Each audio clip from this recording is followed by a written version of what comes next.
is the Pledge of Allegiance. If you'll stand and recite that with me.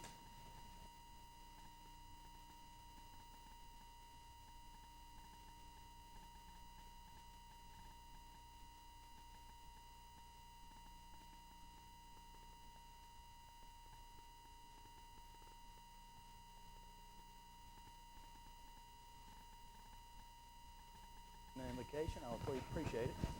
I try to, sir. Oh, Heavenly Father, in the name of your precious Son, our Lord and Savior, Jesus Christ, we'd like to say thank you.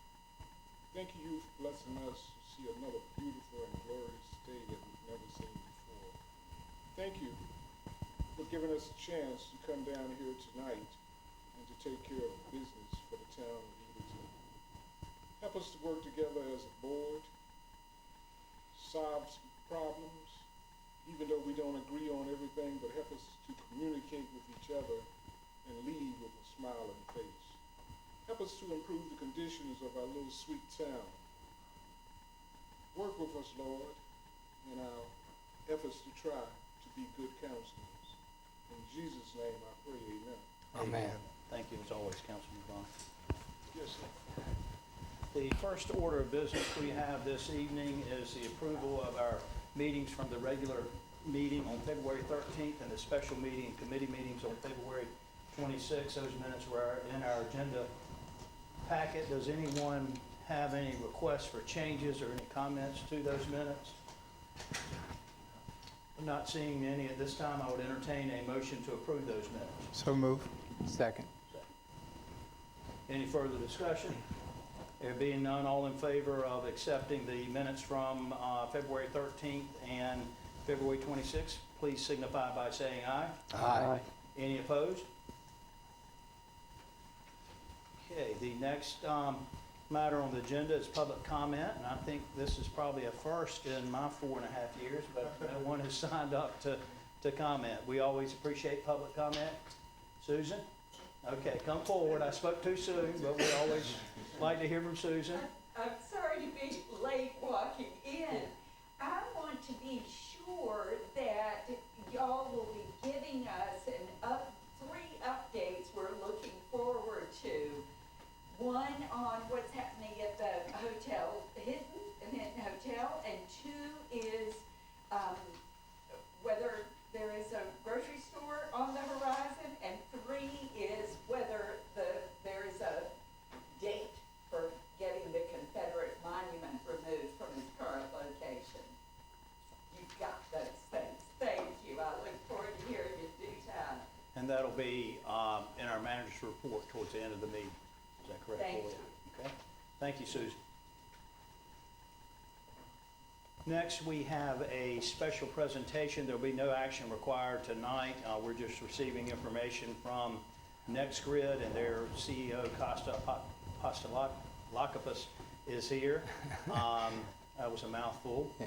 and I apologize if I butchered it. I had it right earlier when I was trying to pronounce it. But NextGrid is a business partner with the town of Edenton's power agency, Electricities, and we're going to hear an overview of NextGrid's program that they've got and a proposed 10-year service agreement.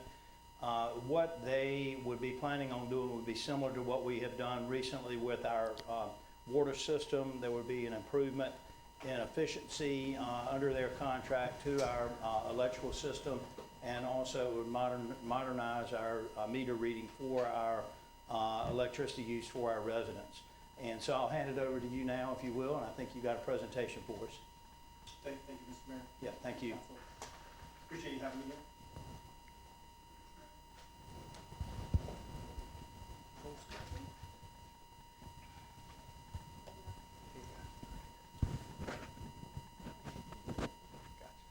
It's all yours. Okay, I put together just some quick slides about what NextGrid does, but more importantly, as you mentioned, there's a new service that we're offering called Smart Grid as a Service. Utilities, the town has to qualify for the service.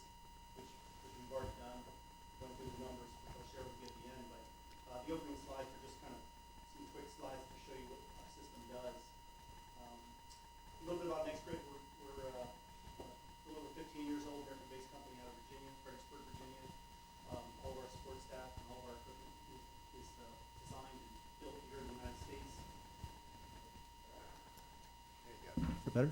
Okay, sorry about that. As mentioned, we're the selected vendor of choice for electricity. So we have about 30 projects in the state of North Carolina with municipal utilities, pretty much doing the same thing. Basically, we make a wireless mesh network that allows the utility to put electric, water, gas meters, streetlight control, pretty much anything on the system itself. It's a standardized platform. Some utilities use it for high-speed internet to like hotspots, things of this nature. But the system then, more importantly, gets connected to your streetlights. The small little gateway goes on top of a streetlight, and basically the gateways then mesh with each other, and they all communicate and form a big wireless mesh that will allow for other devices like electric meters to communicate back. Those devices then also monitor and manage the streetlights. So if a streetlight's out, it reports that back to the town, so they know it needs maintenance, or if there's an issue, or you want to set up some type of customized schedule.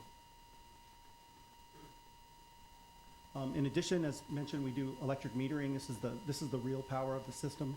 The system will read electric meters, not just read the meters, but it actually monitors over 100.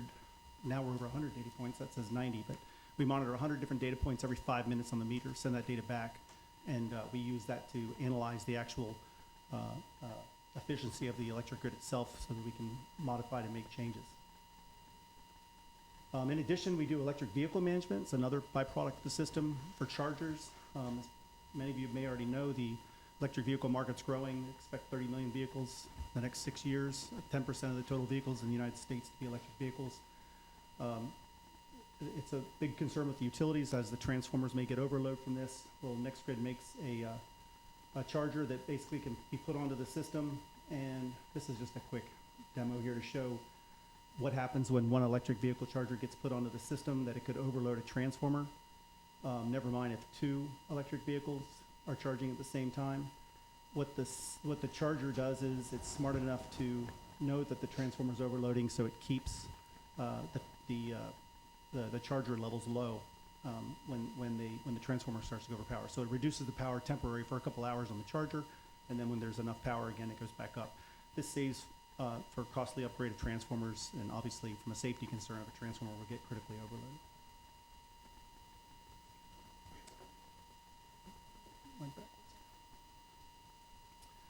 In addition, we make software basically for the utilities to manage and operate everything, all your typical type of things, monitoring the transformers, electric meters, and so forth within the system that the town would use for billing or for outage management, load control, pretty much unlimited.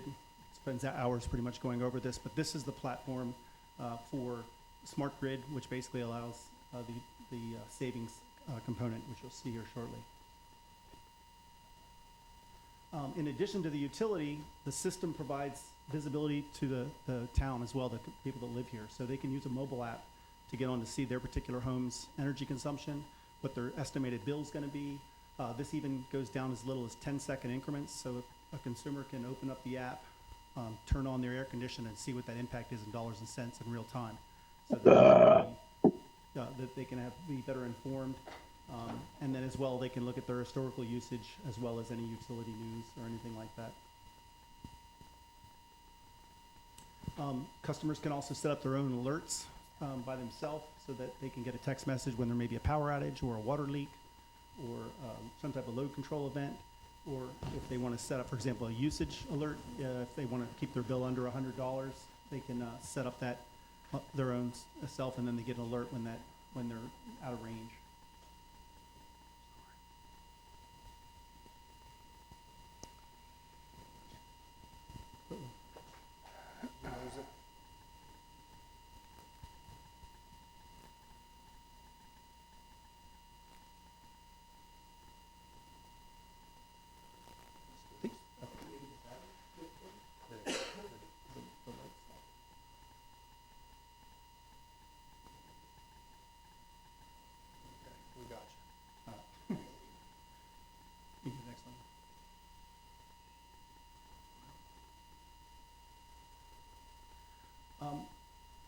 There's also support for Alexa, so consumer can ask Alexa, how much is my bill going to be, how much energy am I using, and so forth.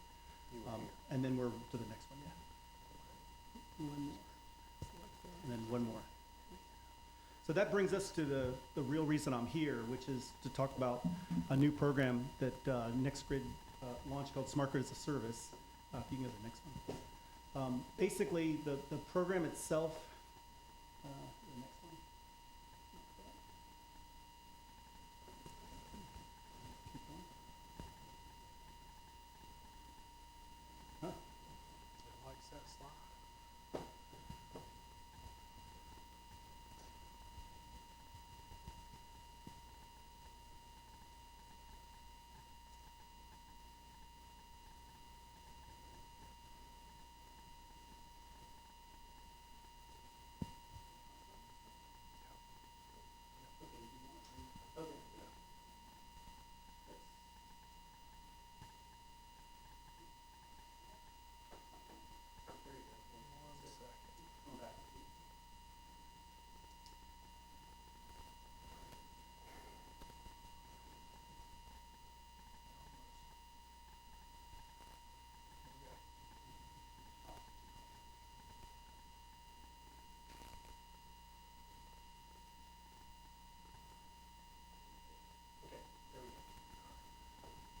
So what the program does is it basically takes a bunch of information in from the utility, in this case from Edenton, and it looks at their existing cost to read a meter, how much energy losses are currently there. It basically takes all that information and then it calculates what the savings would be on a monthly basis if they implemented a system. To qualify for the program, the savings, the monthly savings has to outweigh the monthly service cost. So it's a 10-year agreement. It's front-loaded into the first 5 years. So as long as you're saving more money during that first 5 years than what the system, then you qualify. And in this particular case, the total system over the course of the first 5 years would actually save Edenton $2.5 million. So it provides an immediate savings of $122,000 annually with no upfront fees whatsoever. And I have a chart then for the next slide that just breaks this into the real numbers here. Is this passed on to the consumer too? Is it, Well, it's the savings? The town receives the system, Yeah. and then it's up to the town to do. Okay, just one, okay. Yeah, so some utilities, so in the past, this is a completely game changer. I've been doing this for 20 years now. We typically come in and sell a $2-3 million system. It still may have an ROI, but the utility has to calculate that themselves, and it may be 6 years, 5 years, 4 years, whatever it may be. Sometimes they charge extra on the rates for that. Sometimes they bond it and do whatever. So as you know, this is what you guys are here for everything. It turns into a very complicated thing. So NextGrid, about 2 years ago, started working on this program, and we actually got approved through the new the Department of Energy SB 540 program, I think it's called, where basically NextGrid's doing all of the hard work. We're receiving part of the grant, and we're receiving the actual discounted loan. And then to the utility, it's pretty straightforward. You're just paying a service fee. But the way it works is, at the end of the 10 years, you buy the system for $1. So you ultimately are getting the system. And you'll notice with the numbers, again, it's front-loaded in the first 5 years. The net savings is about $122,000 for Edenton, but then it turns into $466,000 per year over the next 5 years, and that's because the service fee drastically drops down. And then at the end of the 10 years, you have the program, and then your service fee would more realistically look like the $53,000 per year, but you would own the system at that point. Everything would be the same. And then we do a few things, I think on the next slide. So it's not just equipment, I want to point out. We're not just financing equipment. We're basically providing all of the project management. For example, in Edenton, our engineers would be the ones putting all the transformer information, all the type of data that you may not have, because that's required to basically get the savings out of it, to know, like, for example, circuit imbalance, transformer overload, voltage optimization, and that nature. So it does include all of the hardware, all of the software, all of the monthly cloud hosting fees, pretty much everything. So that fee is the only fee you buy. In addition, we've extended the warranty to 10 years. So there's nothing, theoretically, there's nothing you should have to pay for, except unless you expand the system, which is reasonable. So if you expand the system, add 20 meters to it, then the price would increase. But if you keep the systems the same, it's a 10-year fixed fee. The savings basically come from the town's information. So I always tell people when I give these pitches, look at the numbers, make sure, because you're providing those numbers, we're not making them up. The savings should basically be from what you're providing, so. But it, Can I ask you a question? yes, absolutely. How do you calculate these proposed savings that we should see? We give you the numbers. Yeah, so but like- how do you calculate So, that savings so number? and that's a great question, by the way. So and we have a detailed spreadsheet that I think we provided to Corey.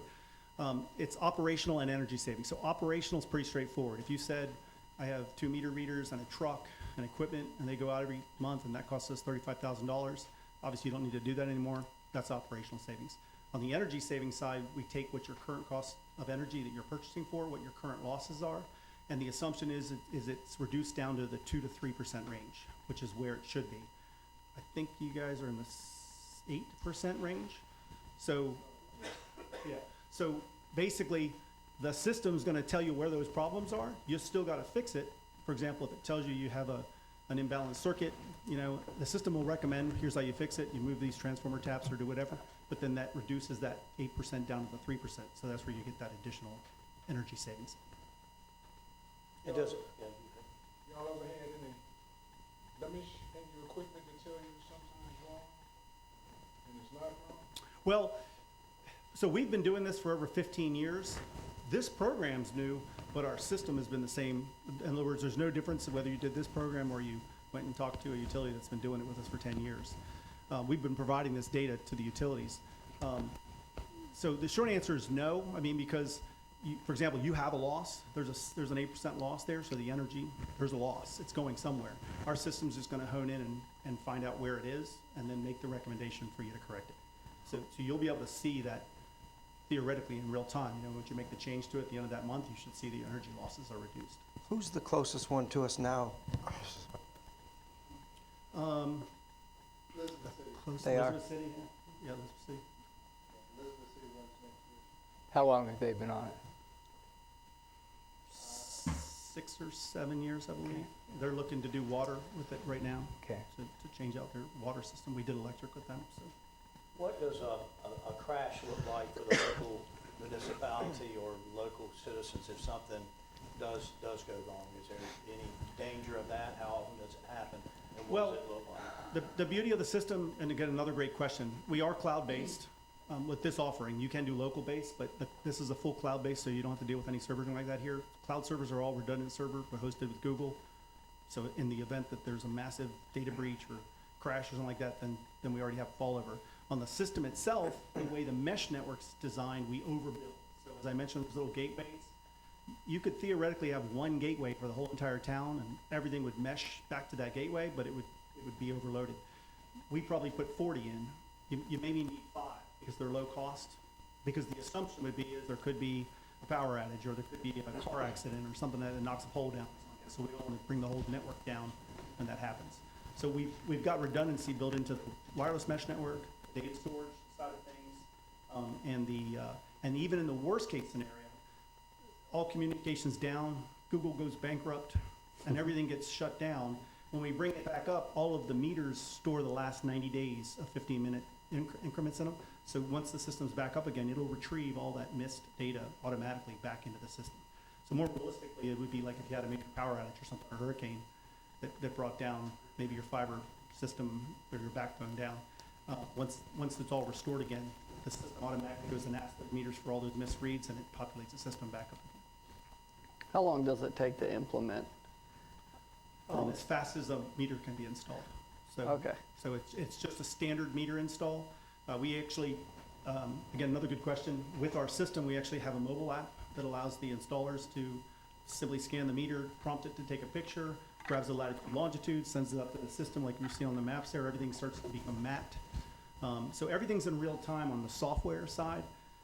Very simple to use. We always encourage people like call Elizabeth City. You know, a typical secretary at the electric utility could log into our system and actually click on a meter, see the information of it, do a remote disconnect or reconnect. It's very, very simple and intuitive. That's what it was designed for. It was designed for municipal utilities. So. Would it integrate with our current system now? With the current system that we have now? Billing? Correct. Well, both, in all aspects. Your Logix, I believe? Yeah, we're fully integrated with Logix. So, Gotcha. yeah. So even with the improvement that we did on the water side as well. The water side is a standalone utility that was added in place. That would be a secondary system, but one of the things we've discussed is to try to get an understanding if the two sets of software could communicate to one another. That's something that we're trying to figure out. Yeah, it's possible that we could import the water data to layer it over this. We fully support a water system. It's just we make our own module, so it runs on the same network, it automatically comes in. So in this case, you just have a different network. So worst case scenario, you do billing for water the same way you do it, and then the billing goes straight to Logix, just like I guess you do drive-by right now. Well, we have AMR Or some for AMR, water, yeah. and they ping just like this system would for electric. It just feeds right to the billing clerk. And the integration costs are all also built into that price. So again, there's no extra fees. In fact, I think the next slide says what we don't cover. Just to point that out. So we obviously don't, no, that's not it, but yeah, that's just saying everything, it's included service-wise. And there we go. So we as NextGrid don't do installations. I think in this case, the town could do it, or you could outsource it. Your actual internet, which you already have here, your backbone internet, you need to provide that into the system. And then if there's any other third party, like if you said, I want someone else's water meter or next meter or something like that to put on the system, we would cover. Other than that, everything's covered. So when you pull the trigger, there's no additional fees. You're signing up for that service fee, and other than that, that's it. We try to make it as simple as possible. The system include everything. What is the reason that the increased fees to us are front-loaded the first couple of years? Basically just part of our program. So with the loan program that we received, it's a 5-year program that NextGrid has to pay back. So we just line that up to match it, so to make it easier for utility. And I believe you said Elizabeth City was one of the closest. Yeah, so as far as, just to be clear, the Smart Grid is a service program. There's only been 4 people committed so far. We just started this 3 months ago. 4 people are committed. We have 7 kind of ready to go on it. And like Scotland Neck, they voted, city council said to move forward. So we're just starting with them right now. So no one officially has this program, but again, it's their same system. There's no difference. You get the updates and everything the same as anyone else. So if you go to Elizabeth City, they don't have Smart Grid as a service, and you went here, you'd look and feel the same way, other than you have a 10-year warranty and they don't. I guess what I'm trying to reconcile in all mine, so you've been in business for 15 years, and this is a newer, updated program, but there's some other municipalities using an older program. Well, Is that what I'm understanding? the other utilities purchase the system outright, which you could still do, Right, and just not do the program. right. So you could pay the money up front and fund it yourself. The program includes things that would not be, like, for example, we don't do a 10-year warranty then, if you just it's 1 year. There's project management baked into this. There's energy services baked into this, meaning that we make sure all your stuff gets mapped and things like that, which again, I provided a pretty detailed list that Corey can send around. So it does include other things that you just can't buy. We wouldn't sell an extended warranty like that. Other than that, the system's the same. It's like getting an iPhone. You bought it, and someone else says, "Hey, it's $7 a month, and if anything breaks, give it to me, and I'll also clean up your apps and do all this other stuff." It's still an iPhone at the end of the day. So if you buy it straight out though, is it cheaper or not? Theoretically, what's weird is if you price the other stuff. So this is where it gets weird. Like 10-year warranty. You know, you could purchase a 10-year warranty from someone. If you started baking all that in, we actually did give a comparison as well. It technically is more money. It is. By a little bit, I think 100,000. But if you started a la carting, saying, well, I don't care about the warranty, I don't care about the project management, then obviously you can make it less money than if you started pulling things back out again. And Corey put together a pretty good comparison. I think it was good. I think you were going to share that as well. Yes, and I included, just before the final slide, there was a cost comparison by itemized lines for the overall system purchase versus the 10-year SGAAS program. That is the newer version of the install and lending packet. Right. Less than 100,000. Yeah. And at some point in time, you guys have like a standard agreement that will be forwarded to our attorney. Less for than review. 80. We do, and that agreement's still the same. We have scope of work, we have what's called a professional service and software agreement, because even with our other customers, like Elizabeth City, we still manage and monitor and support their system. So they pay an annual fee each year, which again, you wouldn't pay because it's baked into this. So we're still part of the system. One thing I want to point out too, for the last 15 years, every system we have has the exact same software. So when we built the system from the beginning, we do over-the-air firmware upgrade, automatic software updates. So even our first customer has the exact same system. You could call up, St. Clair, Pennsylvania 15 years ago, they log in, they see the same thing. So it's one of the things that we decided strategic as a company to do. Instead of having a staff of support people supporting version 1, version 2, version 3, we just support one version, everybody gets the update. And then you always have a new system as well. You're always getting the latest upgrades and so So over the 10 years, it's 80,000 cheaper without buying. Yeah, with Yeah. the Yeah. 10-year. With the 10-year, yeah. Well, technically, it should be, I'm not sure what those numbers are. The comparison we gave, it should be more, if you, maybe something was pulled from it or something. Based on what was included in the packet, the purchase price versus the 10-year agreement is just under 100,000 different, but I think you and I had discussed it's actually closer to 2 as far as the purchase price versus Right. the 10-year price. I'll resend again the other sheet. I know that, but anyways, so for example, like we used an interest rate that you could get bonded interest rate that would be better than that. There's a lot of little anomalies, obviously, that the town could take advantage of. Court, is our system that far in the dark that we're looking into this? Because you got water meters now that if there's a leak, they contact you, they're red, and it's in a place, I don't know where they're red at, but they're red automatically. Somebody watches them. We that far behind in technology? Short answer, yes. We've had quite a stride over the last 5 years to change over simply from analog style electric meters, which have some mechanical parts to them. A huge step for us at that time was just to move towards digital. Do those digital meters have the ability to do what we're talking about now? No. So this will bring us up to the status quo. I do believe that some of the pricing information that was included in this is probably a little conservative. For us, I think there's some numbers that were rather low that were used, so I think the potential for savings is greater overall for the town. And so the system cost, that's initial, is that correct? No, Initial cost? You would pay nothing. nothing up front.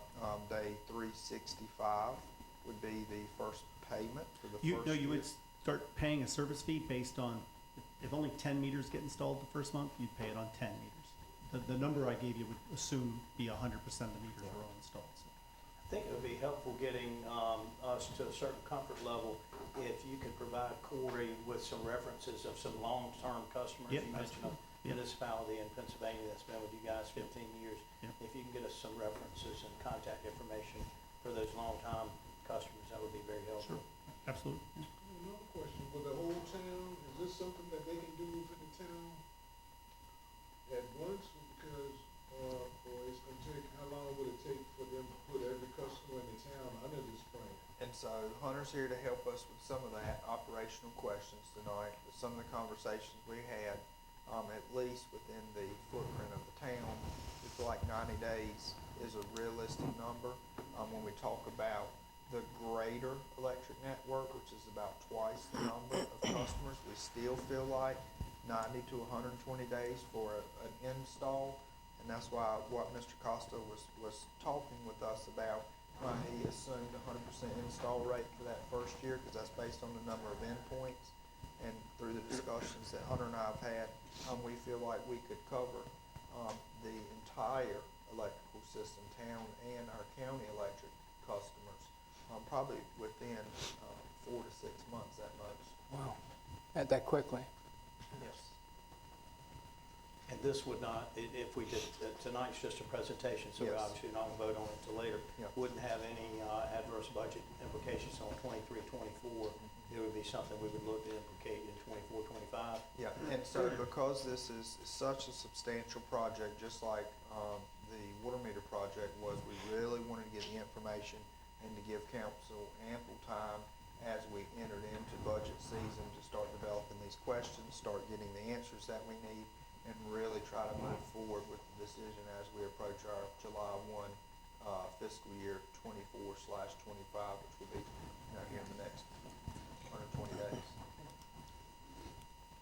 Did you have anything else you'd like to add? I appreciate you being here tonight. I don't think so. Hunter. Thank you.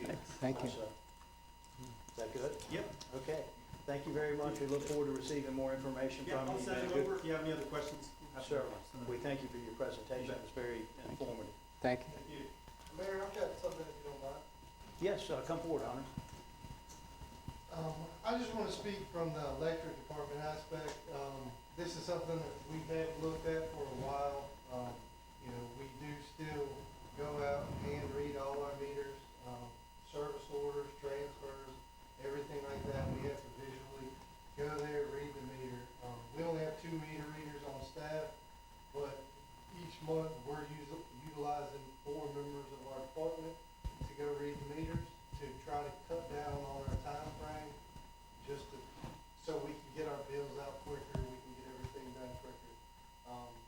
If we go to a system like this, it helps us in eliminating human error as well. You know, 6s look like 9s sometimes when you're in a hurry. That takes this out of play. This gives us the opportunity, you know, we have an older town. We have transformers that have been tied into for years and years that we're not monitoring the way that this would provide us. And it would be a benefit for us to be able to see how our utilization of our transformers as well as our phasing is. I think that if you broke it down, I think there would be, as Corey was mentioning, probably a larger savings out there. I can go drive down the road right now and I can show you 4 transformers that if we looked on a hot July day, they're probably overloaded, or if I looked at, you know, the middle of January, they're probably overloaded. You know, we don't have the ability to go out and check all those, but implementing a system like this would not only help on our wholesale power bill, but also help to sustain and protect our grid in the long run. I do feel it's beneficial for us as a town. I think that outage map is something that everybody in this town would love to see. If we could, yes, sir. Would this reduce personnel costs in the long run? It would.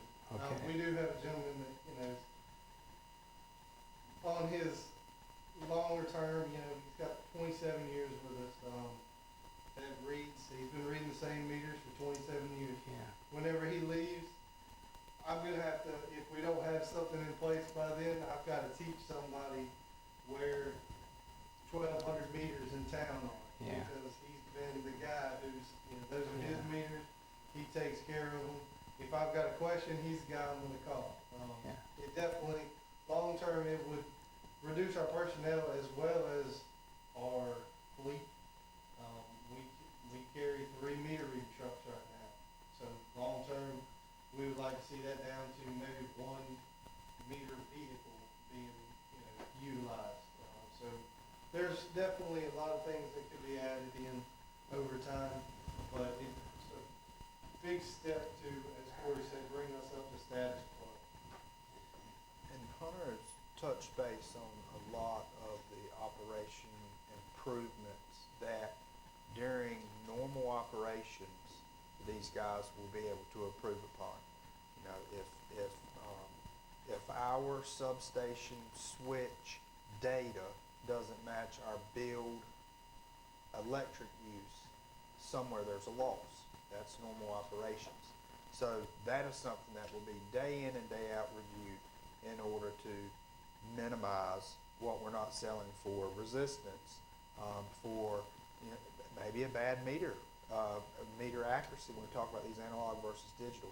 But the real key, what I think we really wanted to push here is when we talk about upset conditions and emergencies, this style mesh system will allow these gentlemen from the find and fix mentality of outages based on calls, not counting, returning to an area where someone didn't call. So what this system has the capability to do is say, these 35 meters on this one circuit are off. And you work your way back towards that gatekeeper that feeds those ones, you get a quicker response time, and ultimately a quicker return to power during upsets. That's where I think you can't truly estimate how much was saved during emergency times. That's a lot of the discussion that Hunter and I have had during those upsets. So will we get an automatic notification of an outage without the citizens having to call? Because I know sometimes when I get out of Yes, sir. power, I don't call because I just assume the 100 other people are Yes. calling. Yes, sir. But we would get automatic notification and 10 send. seconds. Wow, that's quick. Okay. Yeah. 10 seconds restored as well. Once it's restored, 10 seconds. And did I hear right now we've got an 8% loss and industry standard is 2 to 3% loss? That's correct. Well, the industry standard is not 2 to 3. It's Oh. 2 to 3 when you have a system in place to know where your losses. Oh, okay. So it's probably more like 5 to 10. So Mhm. you're in that ballpark, but everybody that has our system is dropping down 2 to 3 when you know. In other words, there's losses somewhere that are unaccounted for. So anything above the 2 to 3, your 2 to 3 are your typical line loss. And I know the question around the installation is one of the concerns, and we'll really do a deep dive in this when we get into our finance committee review as we're working through into budget. But for us, you say, well, man, it's taken us a year plus 14 months to do the meter install for the water system. Well, the difference is here, some of the mechanical fixtures and needs of digging and finding and replacing, you don't have that with this style meter. It's walk up, unplug, reinstall, close the box, move on. So Thanks for that's speaking up, Hunter. Yeah. Appreciate it. Thank you, Hunter. And this is just one of the few items that the electric department and I will be working on as we approach budget. This is a big bite. Yeah. So we really wanted folks to get that information, start developing their questions as we work towards, because a $300,000+ a year bill is a big bite. So if our system can reduce and pay for that, its inefficiencies, that's something we really need to iron out. That's the first 5 years, correct? Yes. Yes. And Corey, I'd like to thank all the council members for some very good questions, and you guys addressed our questions very well also. And just as a final reminder, it was just a presentation, so it gives us more time to take a deeper dive in, and if we can forward all our questions to Corey Gotcha. over the next 20 to 30 days. Not intended for that to be our only questions, that y'all have some more questions when you get home, like I normally do, just forward those to Corey, but I would like to thank council for those questions. The next agenda item are our committee meetings, and tonight we just have one committee that will be reporting to us. That is the administrative committee chaired by Councilman Miller. So Craig, I'm gonna hand that over to you. Thank you, Mayor. We have two items of business. The first being the purchase of a waterfront camera, webcam. At your February 26th Town Council Committee meeting, the Town Public Information Officer, Tyler Newman, presented a plan to install a public access webcam at the downtown Edenton waterfront.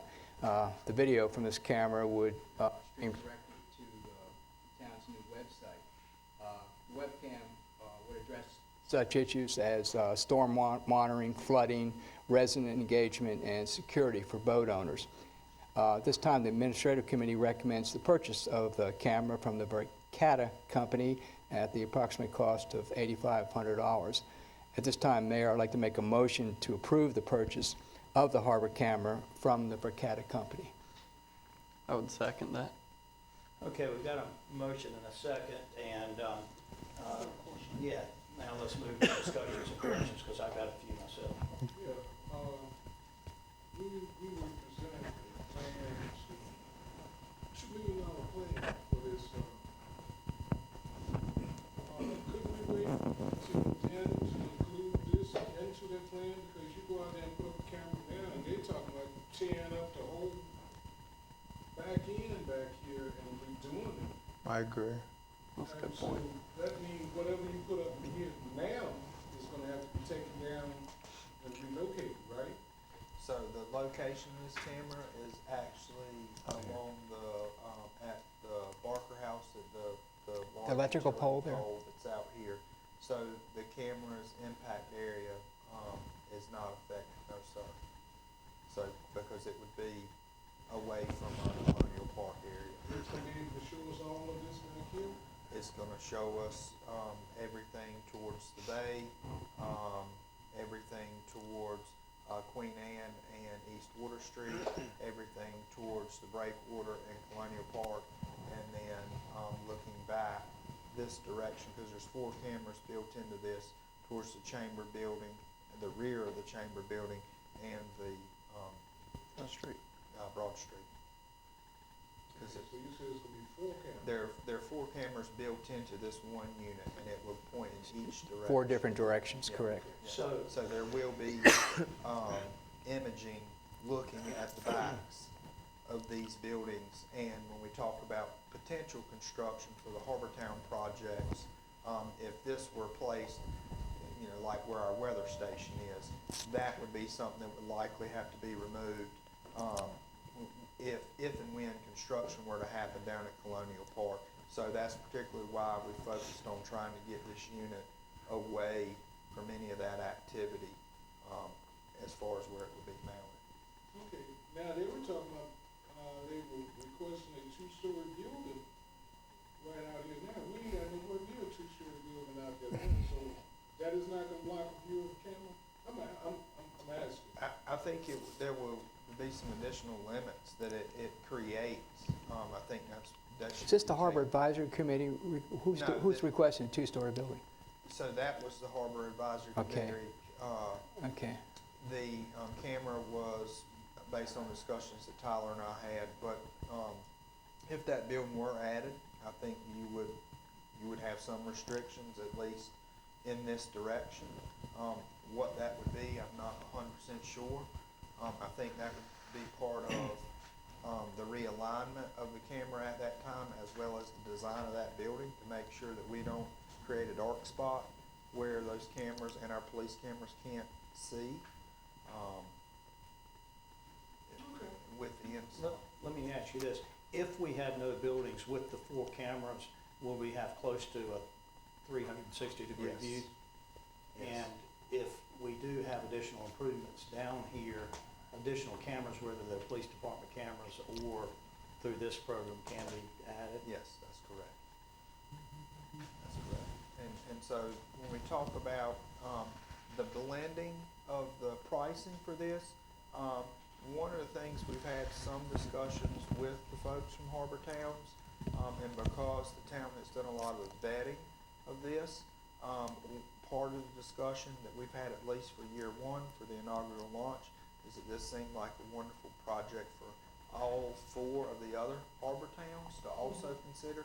So we will be hopefully making some type of partial or full reimbursement request as a part of that grant to help cover that, since we're going to welcome sharing the video footage with them, as well as some of our local news partners.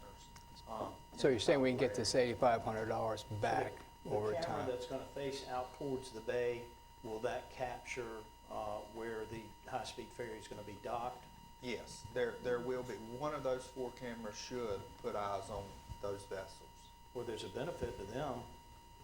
Yes, that- and that's that we that's need to gonna be tout. part of the request. This is a small step to really have a low-cost item to pursue with the Harbortown folks to at least get a better understanding of how the grant approval process would work.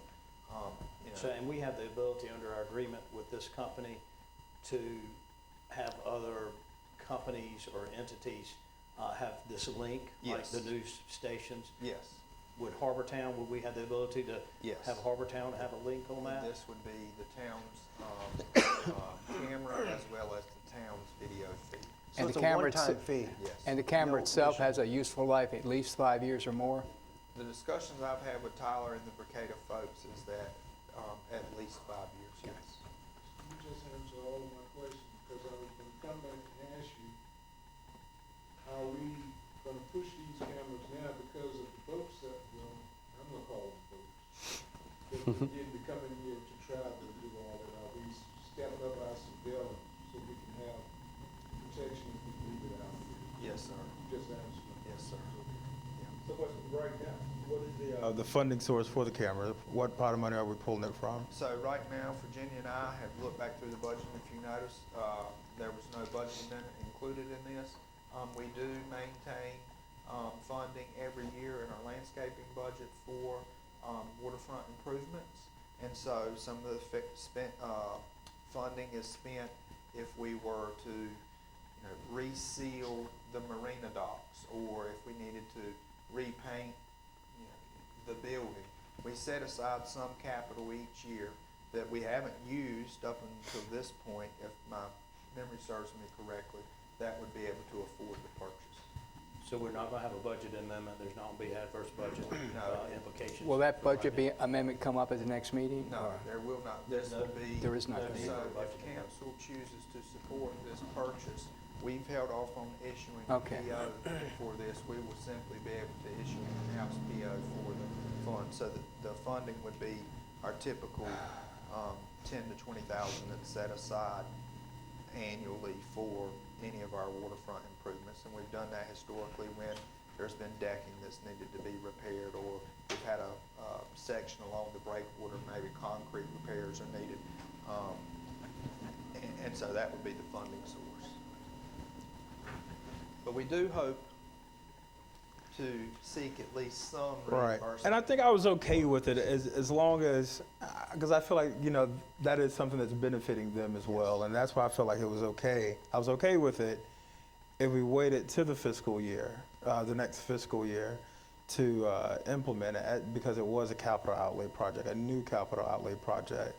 And by us not really identifying funding source, but you said it's, I guess in landscaping budget that we could do it, I guess that's okay with possibly seeking reimbursement, but I'd rather have a for sure thing knowing that, hey, look, we can, get that money back. So I don't know, I was kind of on the fence about it. Personally, I'd much rather wait until we speak with them to know for sure.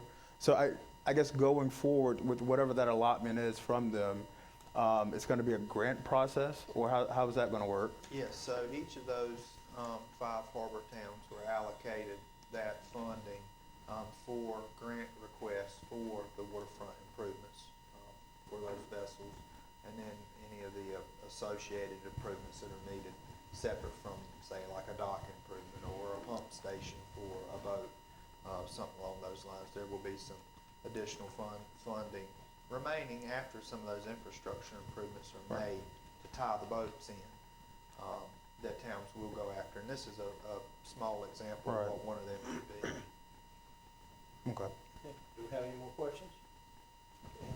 We've got a motion and second. We've had full discussion on it. I'll call for a vote. All in favor, please signify by saying aye.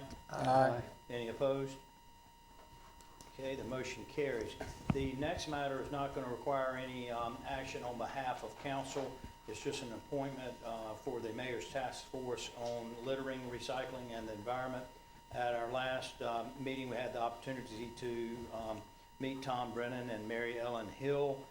They have applied to be appointed to this committee. The group is a voluntary group, and by mayoral appointment, we name people on that. And so I would hereby appoint Tom Brennan and Mary Ellen Hill to the mayor's task force on litter, recycling, and the environment. We just ask that our minutes and records reflect that. I think it's great to have a husband and wife team on Yeah, the task absolutely. force. The next agenda item is new business, and I'm going to ask Corey to talk about a budget amendment for the hangar and taxiway. The budget amendment is not to spend any town money. It's just to recognize a grant of $93,980 that has been awarded by the North Carolina Division of Aviation. And Corey, if you want to fill any more blanks on that, please do so.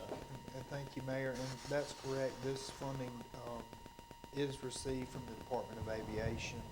This will allow our engineering consultants, Talbot and Bright, to continue to provide the administrative and management service for the applications that was submitted to DEQ for all the permitting as well as all the required FFA documents.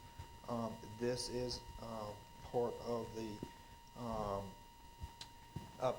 this funding will also help us support for them to oversee the bidding process for the construction of the new hangars as well as the taxiway. If you remember, that was earmarked earlier this year through the state's budget totaling $4.5 million, and this will allow them to work towards. The use of the new hangars, will this be mostly private aircraft? They'll be on a rental basis. Okay, okay. Okay, anything else on that? So it's basically in and out type of thing. We're getting grant money and going out. Okay, do I have a motion to approve this budget amendment? Make a motion. Second. Okay, we've got a motion and second. Any more questions or discussions from the group? There being none, I would call for a vote. All in favor of this budget amendment, signify by saying aye, please. Aye. Any opposed? Okay, the motion carries. The next item of business is board and committees conflict of interest form and training. The town council is subject to ethical training, and also we sign each year a ethical form that requires us to report anytime we feel like there's an ethics question involving us. Councilman Turner, Councilman Sellers, and I attended a newly elected official school in Chapel Hill at the end of February, sponsored by the League of Municipalities and also the School of Government.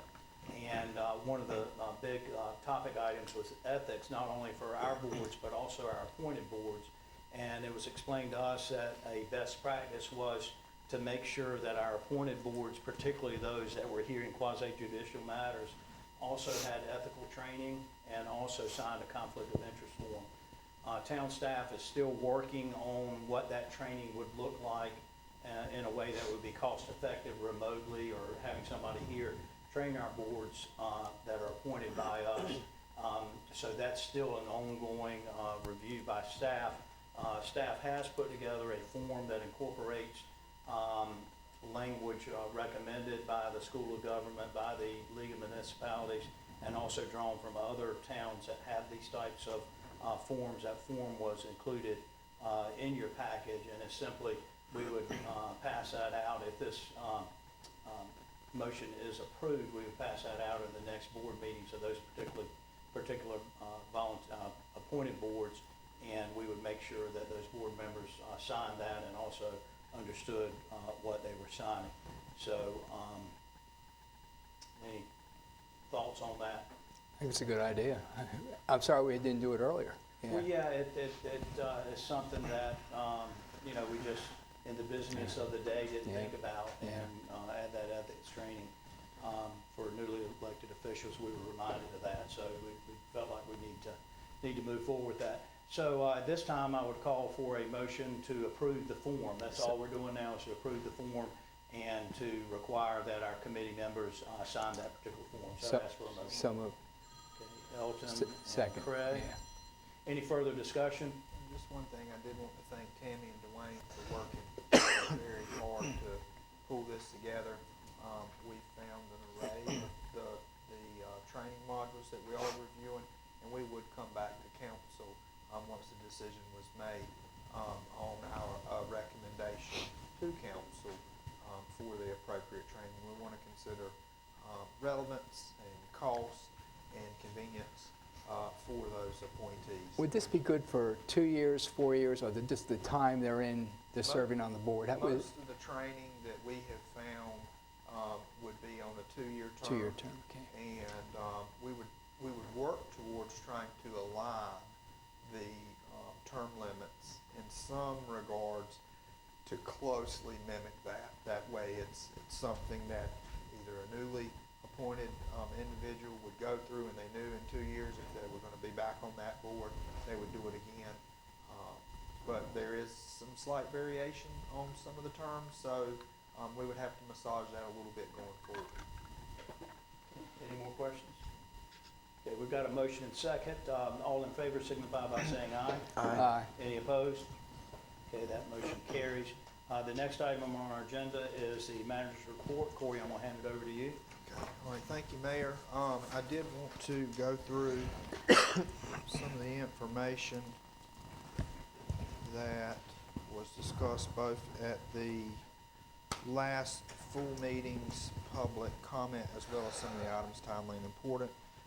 We did receive some comments around the opposition of three-lane striping for the North Broad Street. And if you remember, on February 13th, 2024, the Town of Edenton Council voted in support of the three-lane proposal. There were mixed reviews in the overall public comments for the striping plan. Ultimately, Council's decision to change the striping to a three-lane roadway was based on some of the improved traffic safety needs in the impacted area. We do anticipate preliminary shoulder work for the paving project on Broad Street to begin in the month of April. We also had one question about some of the sharrows that were included. The sharrows marking were removed after the first delay in the road diet plans. If you remember, the most recent striping did not include these. These designs simply, the three-lane design simply mirrors what is seen along the West Queen Street corridor. As far as a continuation on some further road diet support and future bike ped plans, we will continue to focus on all potential bike lanes and proposed plan. At this time, no projects have been considered due to the urgency of the paving cycle for North Broad. That was our primary focus of the entire list of bike ped proposals that we received. Let's see. An additional request around Broad Street striping for crosswalk striping as well as increased signage. I did want to share with the general public that we will work with NCDOT now and after the project to see what is needed to include these types of changes. Is this something that we can anticipate this round? Very likely not to be able to do that, but we will get a better understanding of how they need to be implemented after the fact. But I do not see us being able to do that at this time. One of the additional public comments that was received was around the Hotel Hinton notice of violations. The Hotel Hinton owners did respond to the violation notice and made the noted repairs within the 30 days that was listed on that notice. This was the time frame that was provided. The last communication on this site was February 6th, and the staff will continue to work with the owners on any potential ordinance violations that may have been shared. There is a follow-up meeting scheduled tomorrow at 10 a.m. with the representatives of SAGA, myself, the county manager, as well as the county planning and inspections department. This will make the second meeting that we've had with SAGA pertaining to the updates on the building and the project. We hope to have more to come, but we do have that meeting scheduled tomorrow at 10 a.m. One comment that was received was around the town's oversight for subcontractor work, and I wanted to advise the general public and council that the town's utilities departments do oversee and maintain all points of contact for work being performed for special projects in the town. However, this is limited to the group or business making those improvements, not always their subcontractors. The town does not typically have any oversight as to the selection of who the subcontractor is doing the work or the scheduling.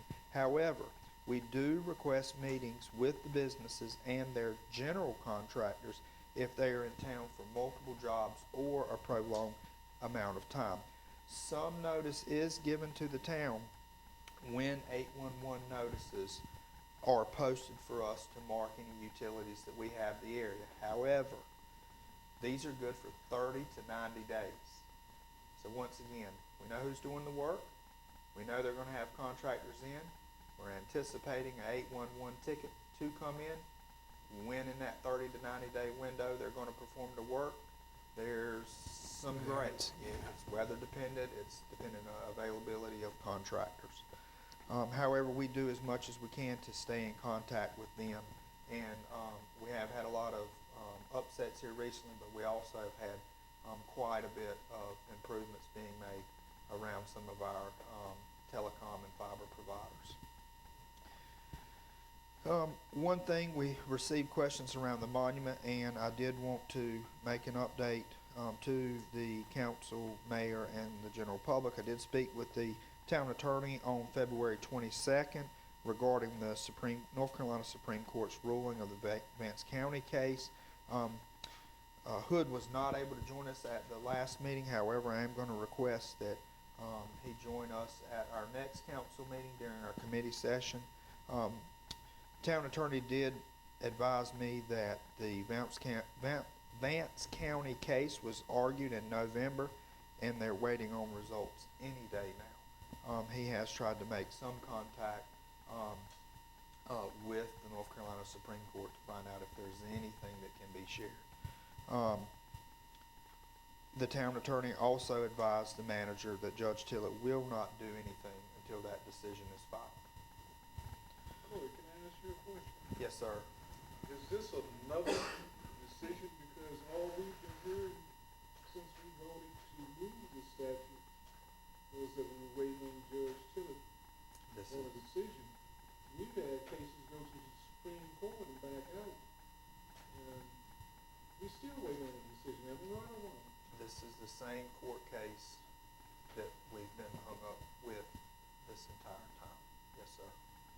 It started out in a local level, and one party or another didn't like the result, and then they appealed it, and then there's an appeal process where you have time period to file briefs and file objections and all of that, and then it gets put on their docket, and then it's eventually set for hearing, and then you have a lag time in hearing from the Supreme Court justice. What is the normal time limit for a temporary restraining order? Is that, I mean, when we say temporary, I think of short time. I don't think of. Well, I don't think it's indefinite, but I think Okay. it is pending on the decision from Okay. that November hearing. Okay. I would hate to tell you a time frame because Yeah. I don't know. So I they've think had, I think if we have our attorney here next Yeah. time, just make sure you got all Yeah. your questions ready Gotcha. for him. Yeah. Because I don't want to speak. I am an attorney in my Right. day job, but Right. they warn you in sitting in this position, not to wear your lawyer hat or in Right. Patrick's position or Samuel's Yeah. position.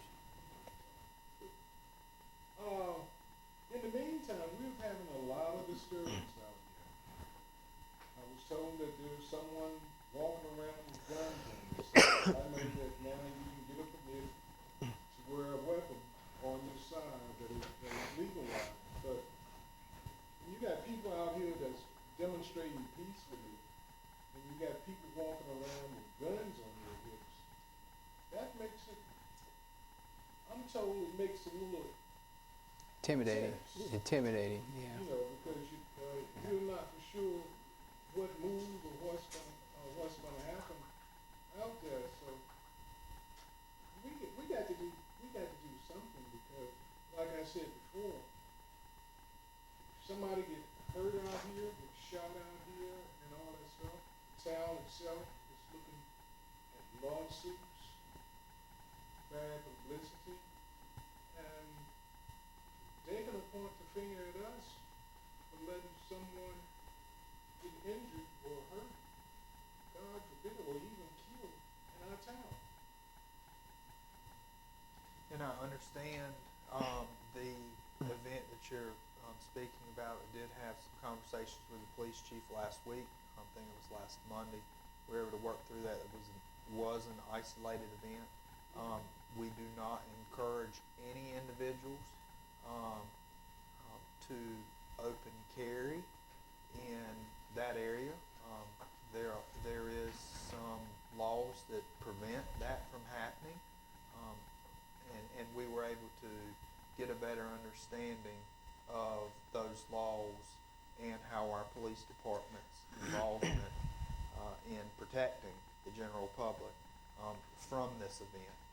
We have advised that individual that that's not tolerated now or in the future, and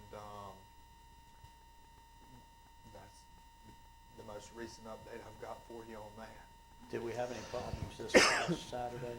Not that I'm aware of. Is this considered an isolated incident, or do you see a pattern growing? This appeared to be an isolated Isolated incident incident, with It's some. an isolated incident, but there have been people riding by the statue of troops out there protesting. And it's legal to have guns in the back of your trucks and stuff because, you know, hunters and stuff, and you got them. But it's still kind of a little shaky for folks to be seeing these vehicles ride by them with guns in their truck. Yeah. It's sort of intimidating, I could see that, yeah. Can we- Our state laws and federal laws would allow a lot of that. Yeah, well, I know that's where you caught in between laws, but it's still Yeah. uneasy. I would like for us to look at how much of a presence we have down there in terms of police presence and see if there can be more regular police presence. You know, if there's some sort of emergency in some other part of town, I certainly understand that. But if there's not, I would like to see increased presence out there. I think the last time we heard they were making a drive-through, but is that really enough? You know, cruising down there and moving out. Maybe they, like you say, need to spend a little more time in the area. All right. We'll definitely follow up and see. Did you have anything else on your report? Yeah, I do. I just have a handful of other items, almost finished. So one of the items we also received questioning around was some of the flooding concerns for the Cadiz and Swain locations. I did want to advise the mayor, council, and general public that the assistant town manager and public works director continue to locate any and all funding to make necessary stormwater improvements. This type of funding is typically very limited into the project's applicability and oftentimes very competitive. Knowing this, the town implemented its own stormwater fee this past budget year to help generate with this type of funding needs. However, this funding is currently utilized often and continues to be in its infancy. So some of the quantity of what's there, there were some rather priority one items that needed to be addressed. That's all I have for the public comment. I did want to update some of the council members on their items considered timely and important that were shared at the last meeting. I wanted to thank Councilman Turner for the support on the town's website. The approval of this camera tonight is a perfect example of us continuing to make those improvements, and this will be something that we continue to work at. Councilman Sellers, I did want to let you know that the staff is still pushing customers to update contact information for the town's text system. Currently, the software that's most appealing to the town staff is the calling software that's used with our billing system. However, there's no launch date to be determined at this time. We really want to make a push to the general public, Vernon, and I know you're here. You know, residents and customers updating that contact information is key to getting those type of text alerts that you've requested. Councilman Miller requested an update around the grocery store. Nothing official yet. We have made several attempts to contact local and regional brands to mark our still unoccupied system.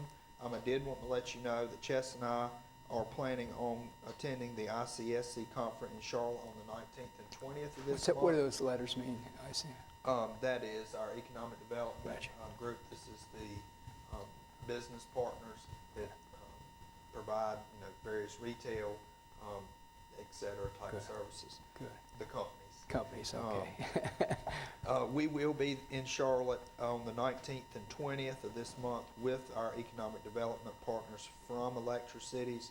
The plan is to focus on contacting additional grocery chains as well as retail vendors to help outfit the entire shopping center. That's going to be the That's so key good. for us to make those connections.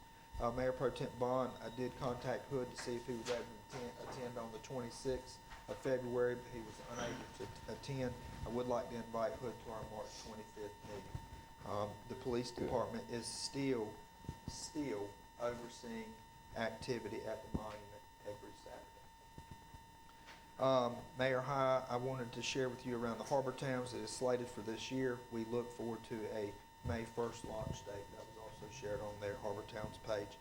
The Public Works Director anticipates the sewer repairs to be completed this week on Granville Street. He has also spoken with the paving contractor, and they should be able to start within the next 2 weeks for paving, for On the Granville. utility patching for Granville. And, just to follow up on that, they'll patch and then Barnhill will come back in to Yes. resurface. Is that scheduled for like for April? Barnhill is also anticipating being in on Granville to make some of the curb and gutters and Okay. sidewalk repairs in April. April, okay. So the paving will follow very shortly after that.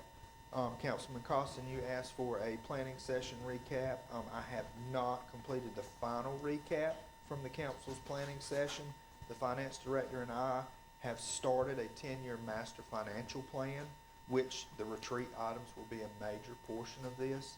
I hope to have both prepared as we move forward into the budget season, because both documents, the master financial plan as well as the council recap, are items that we will need to consider for the fiscal year 24/25 budget and future budgets. So, that's all I got. You sure, may, sir?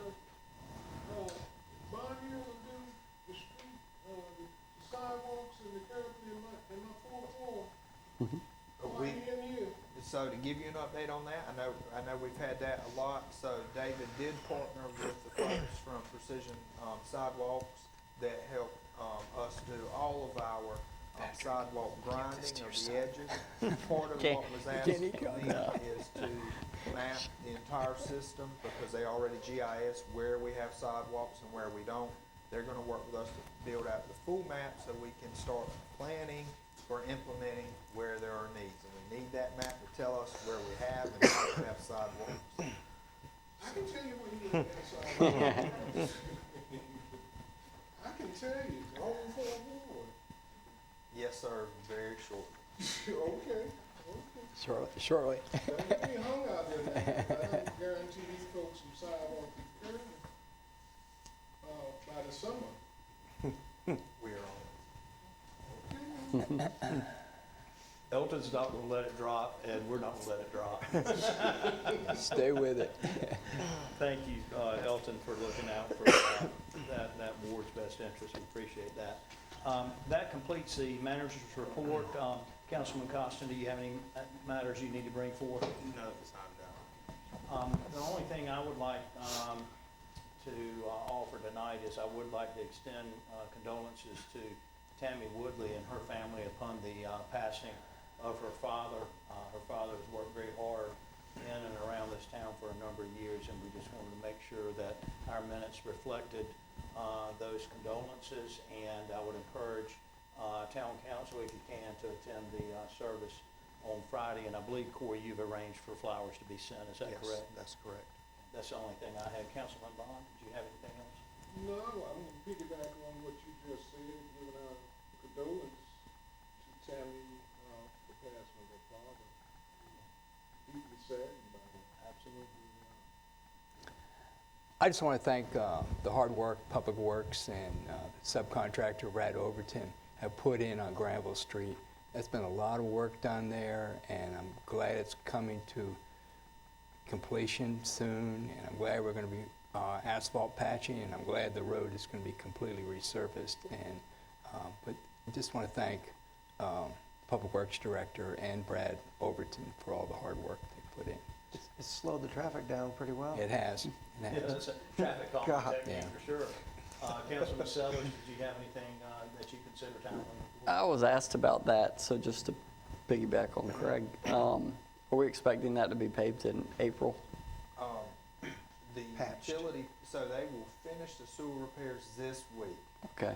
David texted me this afternoon that the paving contractor to do the base asphalt, which is before what Barnhill is doing for DOT, will be able to mobilize and let in 2 weeks or less, depending on how long it just, if it's Monday next week for sewer repairs, 2 weeks after that. If it's Wednesday this week, 2 weeks after that, we should see those crews in starting to pave. Okay.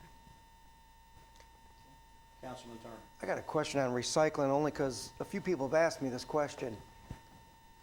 Do we have numbers that show how well it's increasing every week or every time we do it? And the only reason I ask is they asked, how did we come up with twice a month instead of every week? So for us, that decision, so short answer, yes. We can review tonnage data to see if there's been any type of increase in the volume of customers recycling. All right, part two. How did we come up with the number of the 2-week rotation? When we had recycling before, before it went away, it took us a 2-week rotation to get the volume of what was needed to send that trailer to the Virginia area to dump. Okay. So what we had seen, a 2-week window provided us with enough to make it worth our while to send that truck into the Tidewater area. That's So where do you that- see numbers increasing or not really? I would have to Yeah, request get them to pull it. tonnage. Virginia may have some of that, David may have some of that. Yeah. I don't know if we've received a bill yet for recycling, Yeah. so we'd only have one data point. I'm not pushing for it. I'm just saying they've asked me the question. I said I would ask, and I mean, we love it. I mean, it's, So historically, before recycling canceled and was restarted, we would get 10 or less tons a week of recycling. Why is that important? You usually need between 20 and 25 tons on one of those walking 4 trailers to get a full amount to take up there. Yeah. So it took about 2 weeks to fill the trailer up. It's what we've always done. it'd be interesting to see where we're at, you know? Okay. Thank you, Councilman, for bringing forth those items that you consider timely important. There being no further business before this body, I declare the meeting adjourned.